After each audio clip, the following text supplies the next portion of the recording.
옆에 있는 분들과 인사하겠습니다. 사랑합니다. 축복합니다. 사랑합니다. 축복합니다. 오늘은 오늘부터 몇 차례에 걸쳐서 재난에 대한 이야기를 한번 해보려고 합니다. 그 첫 번째 시간은 재난은 어떻게 맞아야 할까요? 라는 제목으로 하나님 말씀 증거하겠습니다. 재난이라는 단어를 듣기만 해도 사실은 좋은 단어는 아닌 것 같아요. 듣기도 싫고요.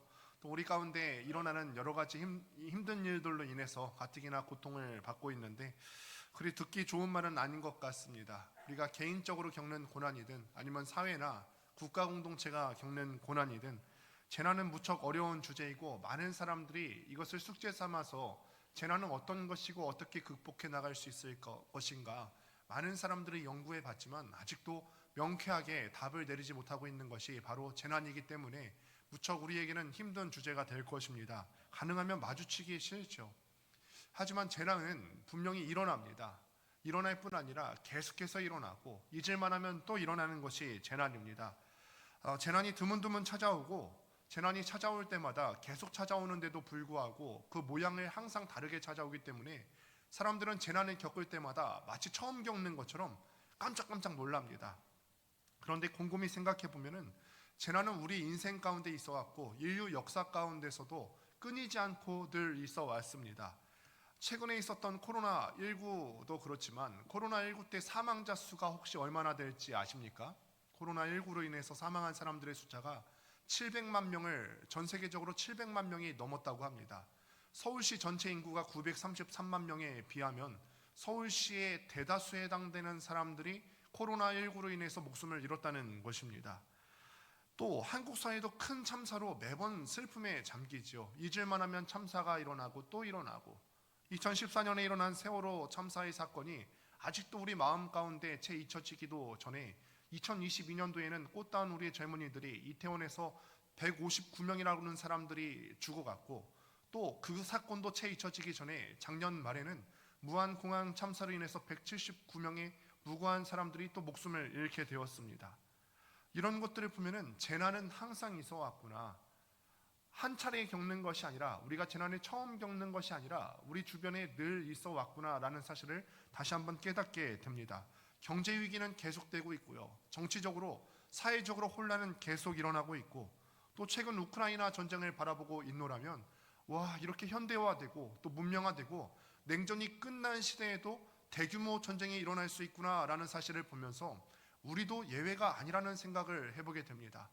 우리나라도 그렇죠. 한반도 자체가 지정학적으로 전쟁이 일어날 수밖에 없는 위치이기 때문에 우리는 이것을 애써 부인하고 애써 이런 위험 속에서 잊으려 하면서 살아가고 있지만 우리가 기억해야 될 것은 우리는 지금 정전 사태이고 우리가 지정학적 위치로 봤을 때는 언제든지 화약고가 될 수 있고 우리는 이것을 애써 부인하면서 살아가려 하고 있지만 온 세계 사람들은 한반도의 정세를 항상 주시하고 있다는 사실을 또 잊지 말아야 할 것입니다.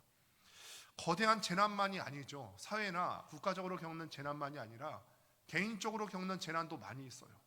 여러분들 여기에 각자 다양한 상황을 갖고 오셨을 겁니다. 건강의 문제도 갖고 있으실 것이고 또 가정의 문제도 있으실 것이고요. 경제적인 문제도 있을 것이고 인간관계에 생기는 그런 다양한 문제들이 우리 가운데 있습니다. 개인이 겪는 이런 문제도요 가히 재난이라 할 만합니다. 이것이 우리 삶 가운데 찾아올 때면 얼마나 힘든지 모릅니다. 경제적인 문제, 인간관계의 문제, 남들이 봤을 때는 나랑 상관없는 일이라 치부하면서 나랑 상관없는 일이다 말하는 그런 주제도 나에게 닥쳐올 때는 이 고통이 얼마나 큰지 모릅니다. 우리는 이렇게 사회나 세계에 겹치는 재난과 함께 동시에 개인적으로 겪는 고통과 어려움을 헤쳐나가며 살아가게 되지요. 그런데 우리가 여기서 질문을 한 가지 던져볼까요? 왜 재난은 이렇게 끊이지 않고 찾아오는 것일까? 왜 고통은, 왜 재난은 이렇게 끊임없이 찾아오는 것일까요? 하나님께서 온 우주와 온 인류와 역사를 주관하신다고 믿는 그리스도인들은 하나님께서 여러 가지 이 재난을 어떻게 생각하시는지가 매우 궁금합니다. 하나님께서 우리 인생 가운데, 이 사회 가운데 재난이 끊이지 않게 생겨나고 있는데 이 재난 가운데서 우리에게 말씀하시고자 하는 바가 무엇인가? 이 고통이 끊이지 않는 가운데서 하나님께서 이 한국 사회에 말씀하시고자 하는 바가 무엇인가? 하나님께서 개개인에게 말씀하시고자 하는 바가 무엇인가? 대체 이런 재난에 대한 하나님의 생각은 무엇이고, 우리 그리스도인들이 이런 상황을 어떻게 해석하고 또 이 속에서 어떻게 살라고 하나님께서 말씀하시는 것인가? 우리가 여기에 대해서 하나님의 말씀을 통해서 생각해 볼 수 있게 되기를 바랍니다. 성경의 요엘서, 오늘 함께 보신 요엘서 말씀도 보면은 전 지구적 재난은 아니었지만 인간의 힘으로 어쩔 수 없는 불가항력적인 재난이 찾아오게 됨을 볼 수가 있습니다. 그런 재난을 당한 이스라엘에게 하나님께서 말씀하시고 그 말씀하시는 메시지를 담은 내용이 요엘서의 내용입니다. 요엘서에서 지금 오늘 본문에서 메뚜기 떼 재앙이 일어나게 되거든요. 메뚜기 떼 재앙하면 혹시 여러분 어떤 생각이 나십니까? 어떤 장면이 떠오르시죠? 이스라엘 사람들이 예전에 애굽에서 종노릇하고 있을 때 하나님께서 그들을 탈출시키실 때 애굽 땅 가운데 10가지 재앙을 내보내시게 되는데 그 중에 한 재앙이 메뚜기 재앙이었습니다. 그래서인지 많은 사람들이 요엘서에서 메뚜기 떼 재앙이 일어났다더라, 아니면은 이스라엘 사람들이 출애굽할 때 메뚜기 떼 재앙이 일어났다더라, 이런 메뚜기 떼 재앙을 이야기할 때 많은 사람들이 그건 옛날 이야기 아니야? 실제로 있었던 거 아니고 허구적 이야기 아니야? 라고 생각합니다. 그런데 이 메뚜기 재앙은요, 아주 오래된 이야기나 신화나 역사 속의 이야기가 아니라 지금도 현 시대에서 일어나고 있는, 오늘날 이 땅에서도 일어날 수 있는 재앙입니다. 2019년도에 사진을 한번 보실까요? 북아프리카에서 이런 메뚜기 떼 재앙이 발생했습니다. 에티오피아와 소말리아, 케냐가 이 메뚜기 떼 재앙으로 인해서 많은 피해를 입었고요. 심지어 소말리아 정부는 메뚜기 떼 재앙으로 인해서, 이 사건으로 인해서 국가 비상상태를 선포하는 지경에 이르렀습니다. 북아프리카에서 일어났다고 하니까 너무 멀리 있는 이야기인 것 같으니까 다시 한번 또 두 번째 사진 보실까요? 이게 북아프리카에서 일어난 메뚜기 재앙입니다. 저는 한 마리만 나타나도 기겁할 것 같은데요. 네, 너무 먼 나라 이야기 같습니까? 이번엔 중국 땅으로 한번 가보도록 하겠습니다. 2020년도에 중국 윈난성, 사진을 한번 또 넘겨보실게요. 윈난성을 보시면은 수많은 메뚜기 떼가 윈난성을 덮어서 사람들이 고통을 겪었어요. 그때 우리나라 사람들이 윈난성에 있는 메뚜기 떼가 국내로 넘어오는 것은 아닌지 기사화해서 나올 정도였습니다. 아프리카 서아시아 사막에 주로 서식하는 이 메뚜기 떼가 참 대단합니다. 메뚜기 떼가요, 하루에 이동하는 거리가 약 150km 정도를 이동하게 되는데 그 수가 얼마나 많은지요, 1제곱킬로미터 안에 약 8천만 마리가 떼를 지어서 이동을 한다고 합니다. 8천만 마리가 떼를 지어서 이동하면서 하루에 땅을 얼마나 황폐화시키는지 3천만 평을 황폐화시킨다고 합니다. 3천평 아니고요, 3천만 평을 황폐화시키고, 이 메뚜기떼가 하루에 먹어치우는 작물의 양은 사람 3만 5천 명이 하루에 먹을 곡식의 양을 메뚜기떼가 하루에 먹어치운다고 합니다. 참 대단하지 않습니까? 이 메뚜기떼 사건은요, 역사나 허구가 아니라, 신화가 아니라 지금도 일어날 수 있는 재난인 것입니다. 실제 사건입니다. 과학은요, 이런 재난이 일어났을 때 이런 것들을 인과적으로 설명하려고 합니다. 메뚜기떼가 왜 발생했는지, 기후가 이렇게 변해서, 이 땅이 이렇게 변해서 메뚜기떼가 생겨났고 이 메뚜기떼 때문에 수많은 사람들이 고통받았다, 인과관계로 설명하려고 해요. 하지만 하나님께서는 이 자연현상 뒤에서, 이 현상을 통해서 일하시는 하나님이신 줄을 믿습니다. 요엘서는 이스라엘 역사에 나타난 메뚜기떼 재앙을 통해서 하나님께서 무슨 말씀을 하시는지 우리에게 알려주지요. 요엘서는요, 짧은 선지서 12권을 하나로 묶은 책 중에 한 권인데요, 그 시작이 좀 독특합니다. 소선지서 나머지 11권에 나타나는 시작을 보게 되면은 그때 당시에 다스리는 왕은 누구였더라? 그때 당시에 이스라엘 상태는 이런 상황이었다. 그때 이스라엘의 어떤 육체적인 상태와 영적인 상태는 이런 상태였다라고 이야기를 하는데 반해서 요엘서는 누가 다스리는 시대였는지, 어떤 상태였는지에 대한 명확한 언급이 없어요. 그래서 요엘서는요, 연대를 정확하게 추측하기가 어렵습니다. 그러나 분명한 사실은 무엇이냐면 요엘서가 독자들에게 역사적으로 일어났던 분명한 사실을 가지고 이야기를 하고 있다는 거예요. 이 글을 읽고 있는 모든 독자들이 알만한 역사적인 재난과 역사적인 사건을 배경으로 삼아서 이야기를 하고 있다는 거예요. 이를 통해서 지금 성경을 읽는 현대의 그리스도인은 하나님이 불가항력적 재난을 맞은 하나님의 백성에게 과연 무슨 말씀을 하고 싶어 하시는가, 어떤 이야기를 하고 싶어 하시는지를 우리 요엘서 말씀을 통해서 알 수 있게 되는 것이죠. 요엘서는 우리가 맞닥뜨린 재난이라는 것의 실체가 무엇이고 왜 일어났고 또 어떻게 그 재난을 통과해야 되는지에 대해서 지혜를 들려줍니다. 요엘서는 메뚜기 떼가 4차례에 걸쳐서 습격을 했다고 하는데, 함께 4절 말씀 같이 읽어보겠습니다. 시작. 팥종이가 남긴 것을 메뚜기가 먹고 메뚜기가 남긴 것을 느치가 먹고 느치가 남긴 것을 황충이 먹었도다. 아멘. 팥중이, 메뚜기, 느치, 황충. 어떤 사람들은 이 4가지를 4가지 종류의 서로 다른 메뚜기 종류다라고 얘기하기도 하고, 어떤 사람들은 이 메뚜기를 유충에서부터 성장 단계에 따라서 4단계로 분류한 것이다 라고 얘기하기도 합니다. 그런데 어떤 것인지는 명확히 우리가 알 수는 없지만 분명한 사실은 메뚜기 떼가 4차례나 습격을 했다는 거예요. 4차례가 오면은 그 땅이 어떻게 되겠습니까? 아까 말씀드렸다시피 메뚜기 떼가 한 번 지나가고 나면은 그 땅이 완전히 황폐화되게 되는데, 한 번 지나가도 그 땅이 그렇게 무너지거든 4차례가 지나갔다면 그 땅이 어떻게 되겠습니까? 남김없이 다 먹어치웠다는 거예요.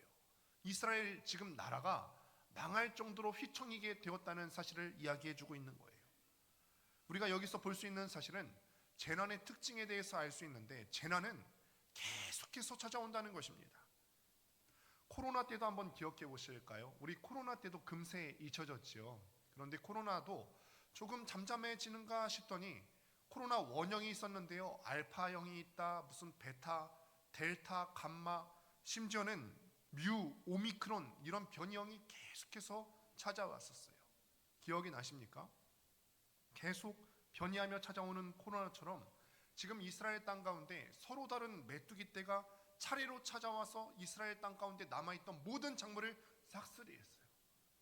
첫째 메뚜기 떼가 지나가서 황폐화되었는데 그래도 조금 남아있지 않았을 겁니까? 그런데 두 번째 메뚜기 떼가 와서 남아있는 것들을 또 다 쓸어가고, 세 번째 메뚜기, 네 번째 메뚜기가 와서 지금은 이스라엘 땅 가운데 남아있는 것이 없을 정도로 땅이 황폐하게 되었다.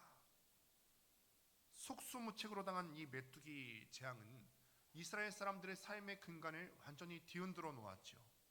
7절 말씀을 보니까 엄청난 메뚜기 떼로 인해서 무화과 나무와 포도나무의 껍질이 다 벗겨져서 말갛게 되었다. 무슨 뜻입니까? 메뚜기 떼가 나무 껍질을 다 갉아먹어서 나무의 속살이 드러날 정도로 그렇게 드러나게 되었다는 거예요. 포도나무와 무화과 나무는 이스라엘의 산업 근간이자 이스라엘 자체를 나타내는 상징입니다. 이스라엘에 지금 먹고 살만한 것들이 포도나무와 무화과나무에서 나오게 되는데, 이스라엘의 모든 산업 기반이 다 무너졌고, 심지어는 그것으로 상징되는 이스라엘 자체가, 국가 전체가 지금 그 존망이 위태롭게 되었다는 것입니다. 코로나19 같이 온 인류를 덮친 재난도 처음인 것 같지 않습니까? 우리에게 언제 이럴 정도로 팬데믹이 있었나? 그런데 사실은 가만히 생각해 보면은 이런 역사적인 재난이 반복해서 일어나고 있다는 거예요.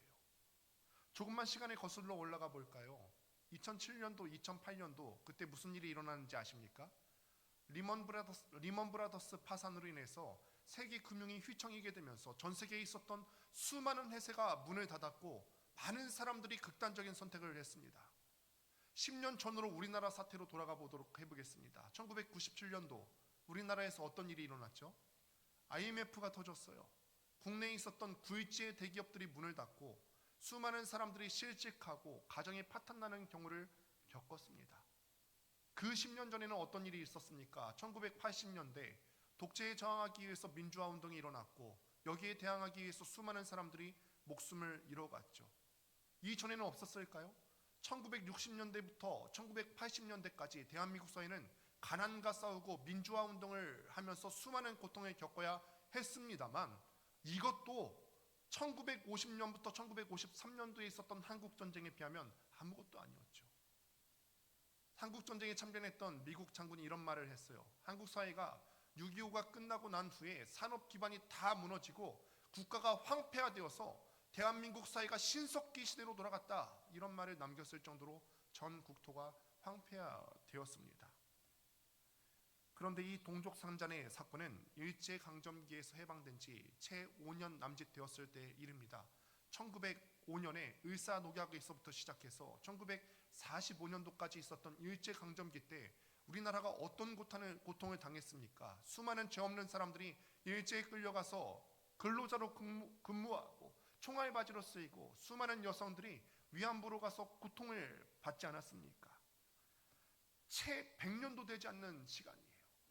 100년도 되지 않는 이 시간 동안 어쩔 수 없이 당해야만 했던 고통이 이 땅 가운데 계속해서 찾아왔다면, 이전에도 있었다면 앞으로는 어떨 것 같으세요?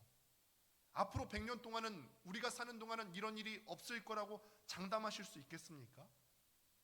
제가 말씀드리고자 하는 이야기는, 재난은 계속해서 찾아왔고 앞으로도 계속해서 찾아올 거라는 것입니다. 우리가 미처 손쓸 수 없는 재앙은 당연히 계속 찾아옵니다. 재난을 겪으면서 우리가 코로나 같은 이런 재난을 겪었으니까 앞으로 더는 재난이 없겠지, 이건 착각이고, 이런 착각이야말로 인간의 어리석음이에요.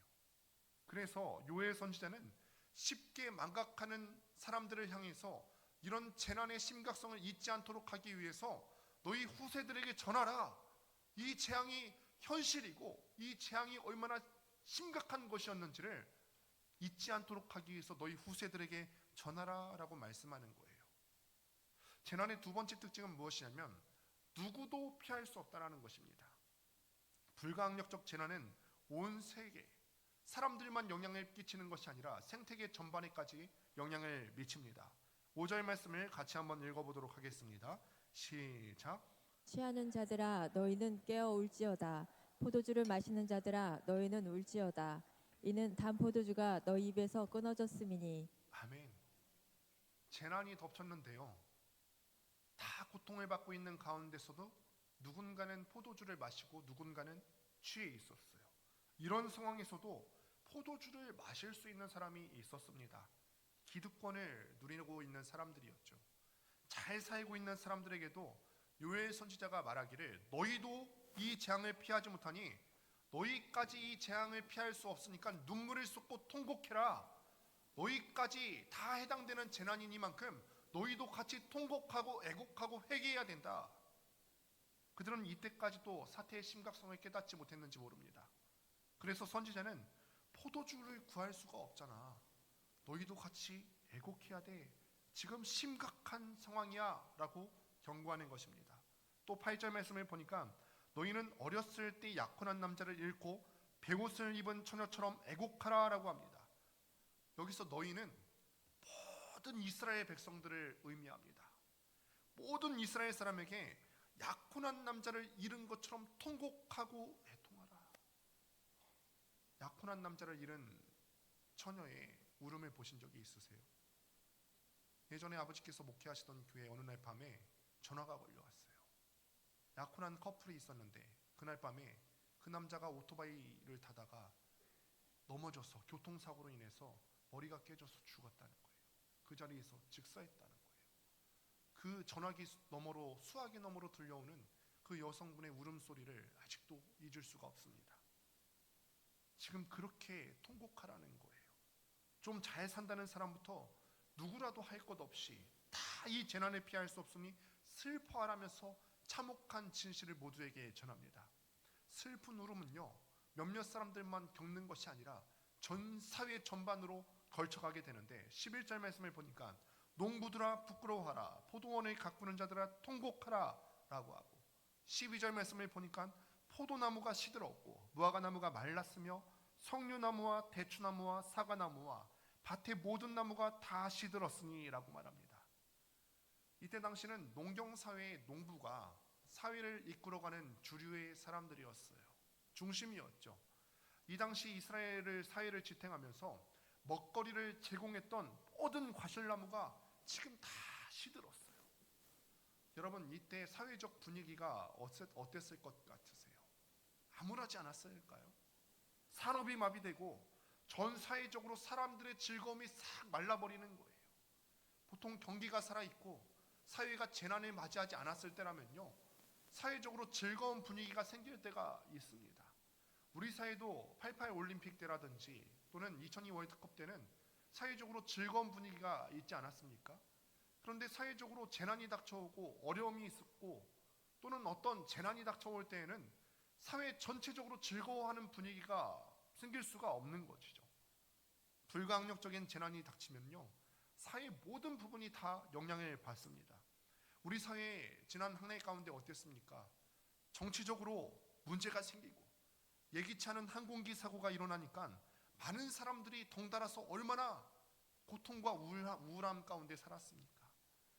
보통은 새해를 시작하면서 활기차게 시작해요. 새해 복 많이 받으십시오. 올해는 작년과 다르게 활기찬 한 해가 될 것입니다. 그런데 송구영신 예배 다 드리고요, 지난주 신년 첫 줄 예배를 드리는데 차마 그렇게 말할 수 없겠더라고요. 사회는 어려운데, 국가 재난 상태가 계속해서 이어지고 있는데 사회 전반에 걸쳐서 즐거움이 사라진 지 오래예요. 오늘 본문에 나오는 기득권자들도요, 재난의 영향을 피해가기 어려웠습니다. 그래서 취하는 자들, 그리고 포도주를 마시는 자들도 애국해야 했습니다. 여러분, 어디에 속하십니까? 우리도 이 자리에서 피할 수 없어요. 사회에 재난이 생겼을 때 나랑 상관없는 일이 아니에요. 우리가 기도하는 자리에 서야 되고, 우리가 이 사회의 구성원으로서 함께 애국하고 통곡하는 자의 위치에 서야 될 줄로 믿습니다.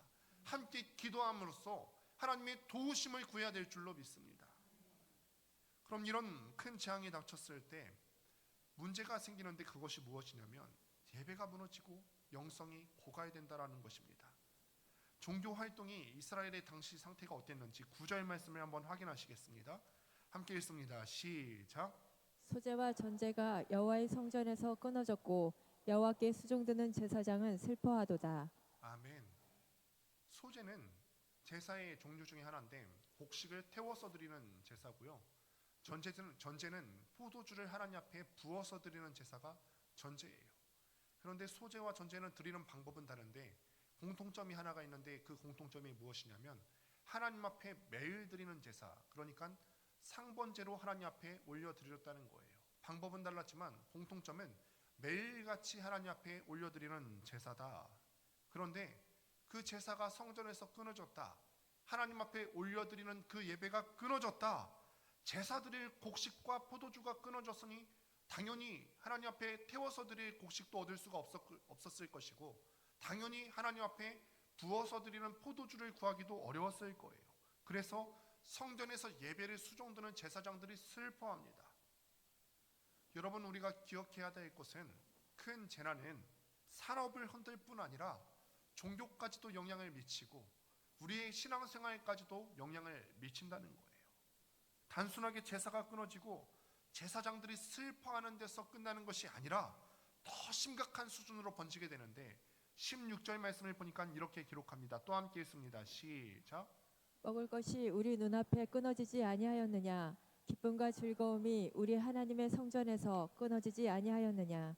아멘. 이스라엘 민족의 영성이 고갈되었다는 것입니다.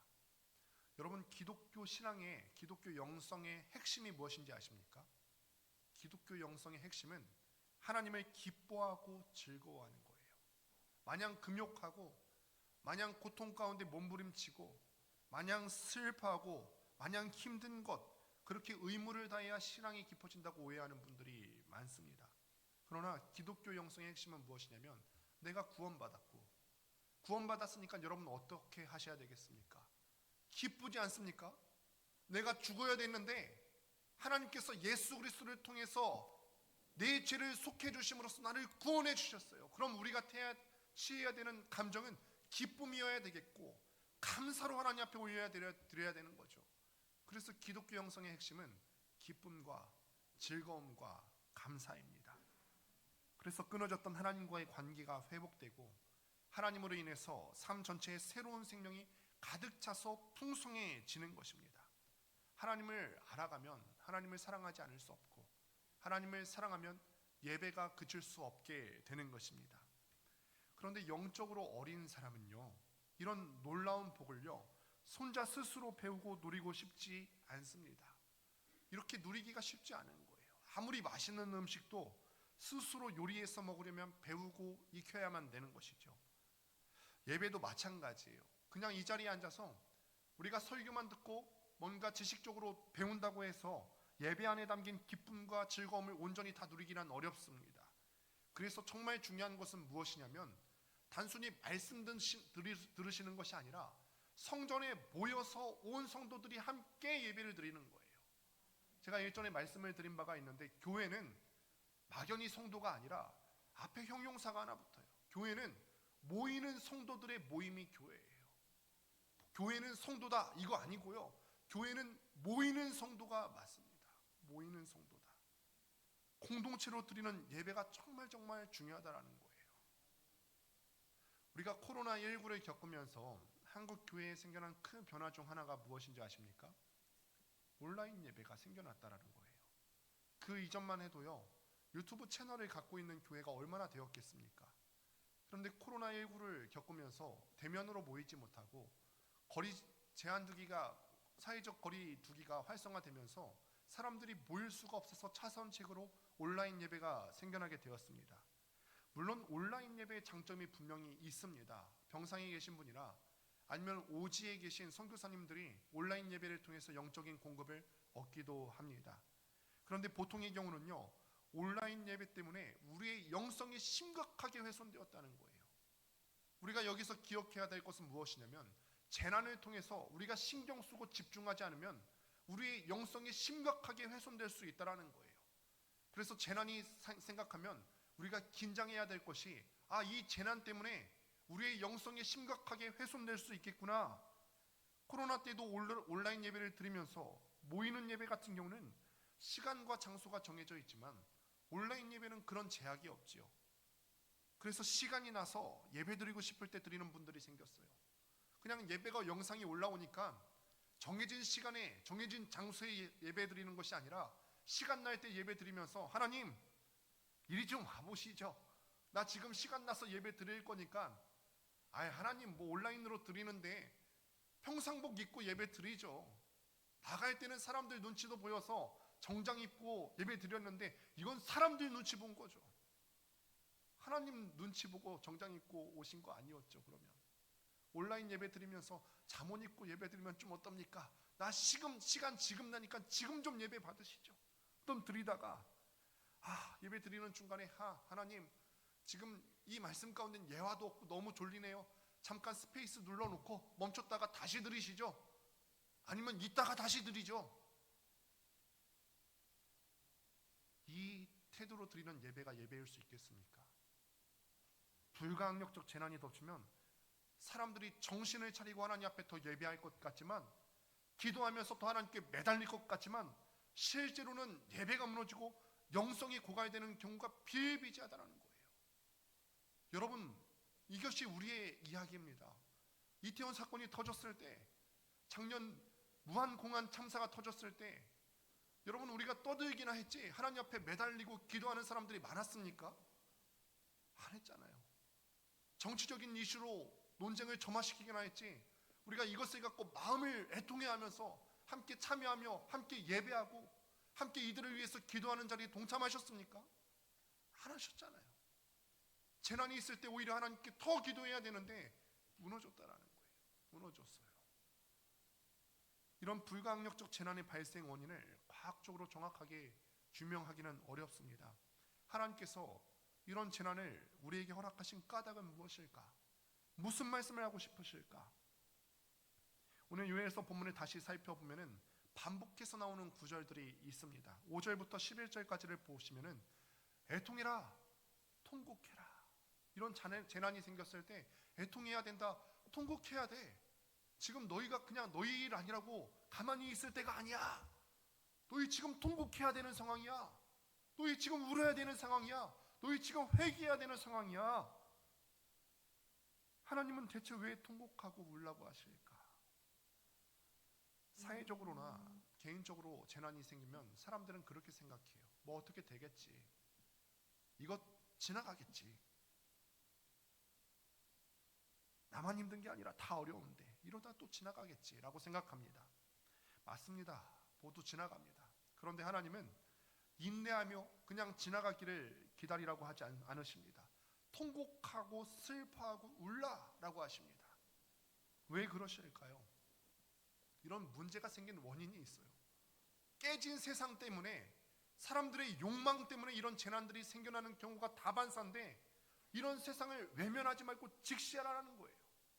문제가 생겼을 때 그냥 지나가겠지, 이것도 힘들지만 나만 그런 거 아니니까 지나가겠지, 외면하고 가라는 게 아니라 이 사태를 직시해야 돼. 왜 이런 문제가 생겼는지, 왜 이런 재난이 생겼는지, 이 재난을 통해서 내가 너희에게 바라고 싶은 가 무엇인지 직시해야 된다. 우리가 사는 이 세상이 얼마나 철저하게 망가졌는지, 우리 욕망 때문에, 우리의 욕심 때문에 이 사회가, 이 생태계가 얼마나 파괴되고 오염됐는지를 보라는 거예요.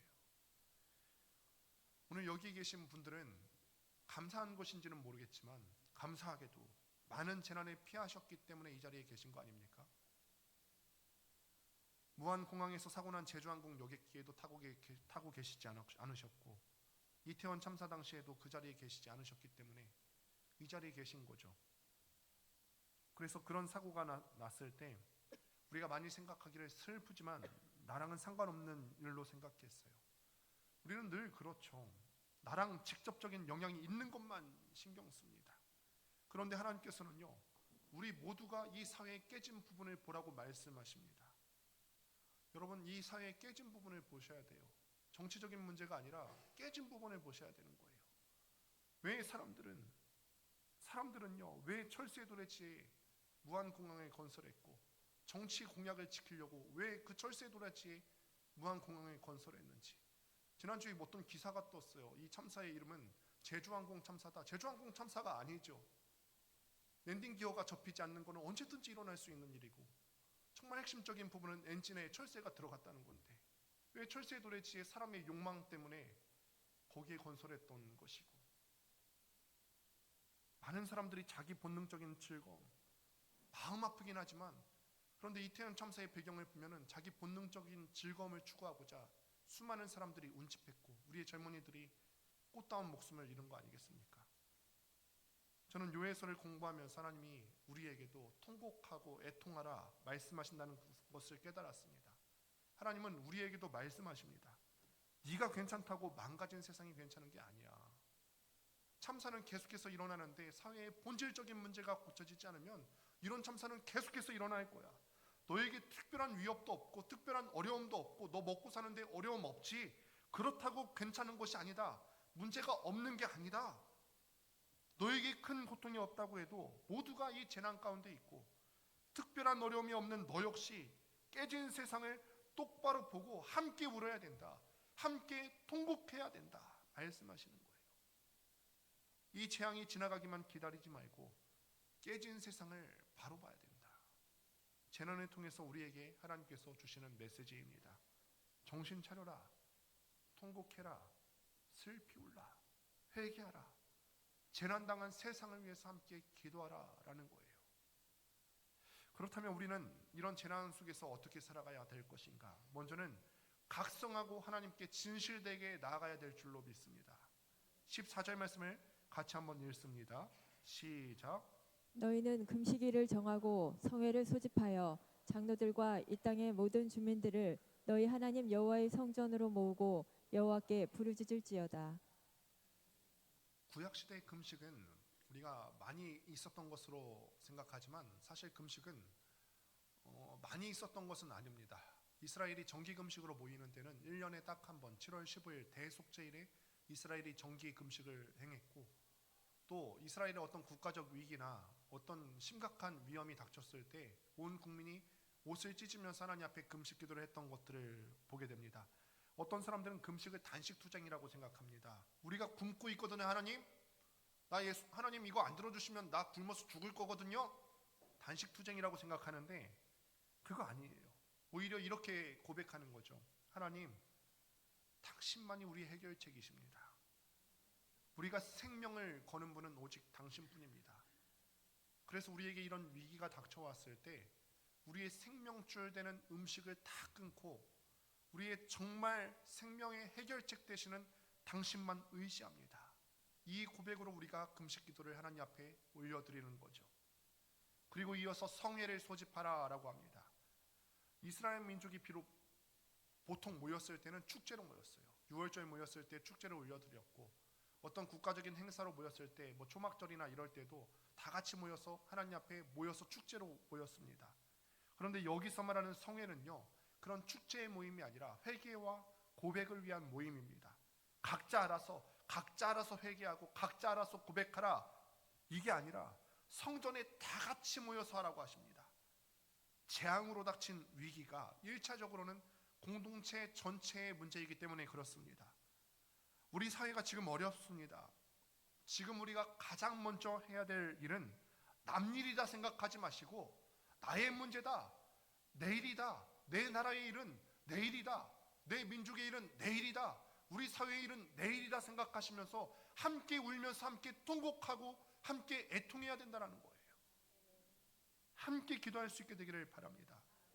그러니 우리는 모여서 함께 각성하고 일성으로 돌아가서 깨어있는 상태를 유지하며 살아갈 수 있게 되기를 바랍니다. 두 번째로 우리가 주님을 찾고 의지해야 됩니다. 깨진 세상의 실상을 바라보고 각성한 사람들은 하나님 외에는 소망이 없구나 라는 사실을 또한 깨닫게 됩니다. 요엘 선지자는 19절을 시작하면서 이렇게 말합니다. 여호와여, 내가 주께 부르짖으오니. 지금 우리가 개역개정 성경에는 부르짖으오니 라고 번역이 되어 있습니다만, 원어에 조금 더 가깝게 번역을 하자면 내가 주님을 찾습니다 라는 뜻이에요. 내가 주님을 찾습니다. 위기 상황에서는 소리지져 부르짖어서만은 안 되고 하나님을 찾아야만 되는 거죠. 간절히 하나님을 찾아야 됩니다. 하나님, 당신만이 우리의 유일한 해결책이에요. 나라가 어려워요. 지금 축제의 분위기가 아니고 온 국민이 우울감에 시달리고 있습니다. 온 사회가, 모든 사람이 하나님을 떠나서 자기 욕망 추구하다가 엉망이 됐습니다. 하나님, 우리는 하나님을 찾겠습니다.